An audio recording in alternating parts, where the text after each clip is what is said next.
Mention and sincerely thank our sponsors. My hand's getting a little tired, probably pushing around. Sponsors and all of you who generously donated through our GoFundMe campaign. But in particular, I'd like to thank Western Native Voice, the Zonta Club of Billings, Yellowstone Valley Citizens Council, Crowley Fleck, Teresa Locke, Billings Education Association, and Bishop Heenan and Davies, attorneys at law. Those sponsorships and your donations made this event possible. You know, there are costs for this stage and this crappy microphone. Yeah, thank you all for pitching in. And now, Marci, if you could join me on the stage. Marci is the Executive Director of Western Native Voice.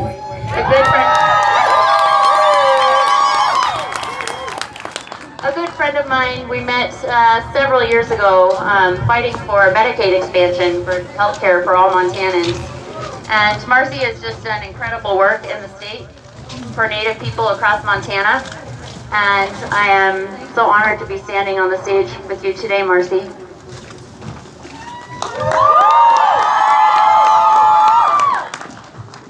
Can you hear me?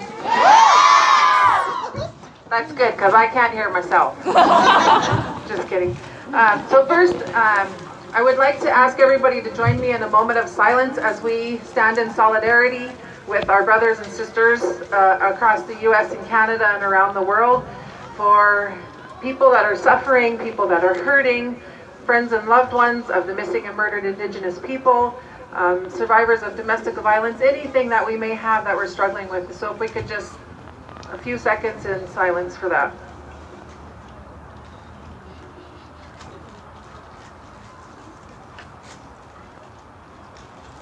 And that was to help me calm down too. Just kidding. First of all, thank you. It's an honor to be up here talking. It's an honor to be up here talking and speaking with all of you, in front of all of you, and having conversations with all of you. Cassie and I were just talking before I come up here about what it means to us, for the Billings community, to put Indigenous people first and at the front of the line.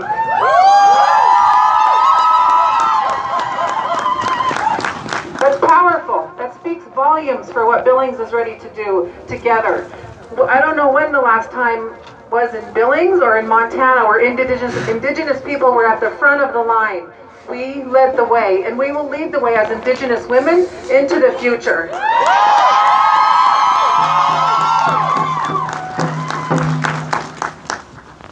My little scratch notes here. So I'm going to ask you all to raise your hand if you have a loved one that has committed suicide or attempted suicide, or if you have thought about suicide. Woo! So raise your hand if your life has been touched by suicide or suicidal thoughts. Now look around you. There's not many hands that are down. That speaks of one area that we have in common. How many of you know somebody who has been a victim of domestic violence? Again, look around you. Not many hands are down. How many of you know somebody who has lost their life or had their lives changed because of drinking and driving? Again, look at all that we have in common. How many of you have loved ones that you're proud of, that are succeeding and doing what they want in life? Again, look around. We have so much in common, both positive and negative. And when I just start, I'm going to take a little different approach than everybody else. I'm going to share with you a personal story that I share sometimes when I speak. My name is Istuwani. That means flies in the front in my Piikani language. I was raised by a single mother. I'm the eldest of 5 children. I'm the granddaughter of Francis and Clara LaPlante. I'm the daughter of Thomas McLean, and I'm the granddaughter of Charles and Imogene Clayton McLean. When I was growing up, my mom But well, let's step back.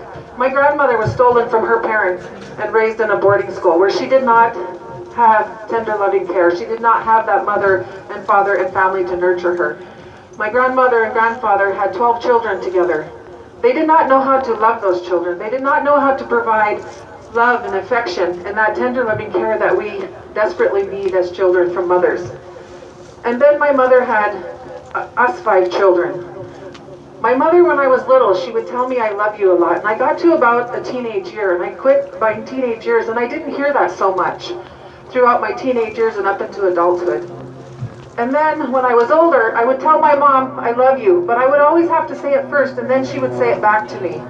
I knew my grandma loved me, but I never heard her tell me I love you until I was 24 years old. It was a few months before she died in 1997. I was in college, and I called her, and I said, I love you, Gram. And she said, I love you too. And that was the first and only time in my life I heard my grandmother say I love you. She loved me. But I knew she loved me. There was no question in my mind. And then I have my children where I say I love you to them every day. They're somewhere out here. Oh, right there. I tell them multiple times, I love you, I love you. We text each other, I love you. I tell my wife, I love you.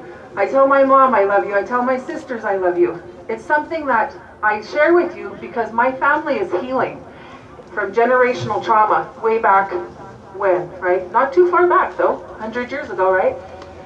So I share with you that story about healing to inspire everybody else to think about healing, to think about moving forward together, to think about how we can all heal as a community from the past. And seeing all the brown faces out there, that is inspiring and powerful to see that, you know. We're on our way to good places, Billy. So, I'm the timer. somebody's calling. So with that, to keep this short, I think the wind's starting to blow, and my sister said she's hungry and to hurry up and keep this short. She didn't even hear me. I know you're not listening to me now. So I just jotted down a little poem as I was sitting in a coffee shop earlier, and I just want to close with sharing this with you guys. And I just have to say how thankful and how inspired I am by this, and seeing all of us here today, and all of those that couldn't be here today, no matter who we are, where we come from, where our backgrounds are, where we're going forward. And these little kids, man, that is so exciting to see where these kids are going to take us.